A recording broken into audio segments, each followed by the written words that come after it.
রেস্তোরাঁর লোভনীয় খাবার আর সুন্দর পরিবেশে আকৃষ্ট হয়ে সবাই সেখানে যেতে চায়।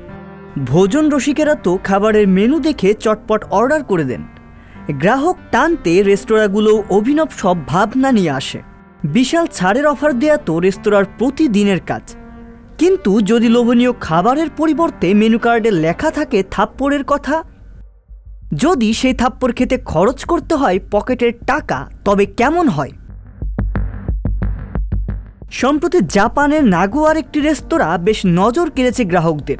খাবারের স্বাদের জন্য নয়, বরং খাবার পরিবেশনের জন্য। সচিহোকো ইয়া ইজাকায়া রেস্তোরাঁয় গিয়ে আপনি যখনই কোনো স্ন্যাক্স অর্ডার করবেন, তখন এক সুন্দরী মহিলা হাতে করে সেই স্ন্যাক্স নিয়ে আসবেন আপনার কাছে। খাবার টেবিলে পরিবেশন করেই সেই মহিলার সপাটে আপনাকে চড় মারবেন। সামাজিক যোগাযোগ মাধ্যমে একটি ভিডিওতে বিচিত্র এই কাণ্ড দেখা গেছে। ভিডিওটিতে দেখা যাচ্ছে জাপানের নাগোয়া শহরের ওই রেস্তোরাঁয় খাবারের মেনুতে রয়েছে নাগোয়া লেডিস ক্লাব। বিশেষ এই পদের জন্য 300 ইয়েন খরচ করলেই বেধর চড় খাওয়া যাবে।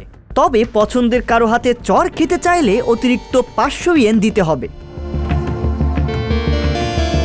শুধু জাপানি নারী পুরুষ নন, বিদেশি পর্যটকেরাও নাকি ওই রেস্তোরাঁয় চড় খেতে যান। সেভ ইয়োর মানি নামে একটি ইউটিউব চ্যানেলের ভিডিওতে বলা হয়েছে, নারী ওয়েটাররা যত জোরে চড় মারেন রেস্তোরাঁর অতিথি তত আনন্দ পান। এমনকি অতিথিরা চড় খাওয়ার পর রাগ তো দেখানি না, বরং তাদের দেখে আরও সতেজ মনে হয়। অনেকে আবার চড় মারা ওয়েটারকে ধন্যবাদও জানান। 2012 সালে এই প্রথা চালু করেছিল সচিহোকো ইয়া ইজাকায়া। সে সময় তুমুল সাড়া ফেলেছিল এটি। চড় খেয়ে রেস্তোরাঁয় ভিড় জমাতে শুরু করেন বহু মানুষ।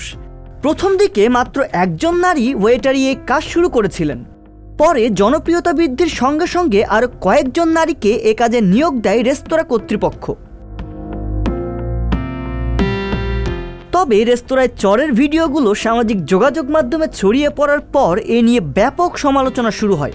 পরে বাধ্য হয়ে চড়ের আয়োজন বন্ধ করে রেস্তোরাঁ কর্তৃপক্ষ। সম্প্রতি এক্সে একটি পোস্টে চড় খাওয়ার লোভে সেখানে আর না যাওয়ার জন্য তারা অনুরোধ জানায়, কারণ এটি বন্ধ করা হয়েছে। আর নতুন করে যেসব ভিডিও ছড়িয়েছে তা পুরনো। তবে ভবিষ্যতে আবার কখনো অর্থের বিনিময়ে চড় চালু হবে কিনা তা ওই পোস্টে জানানো হয়নি।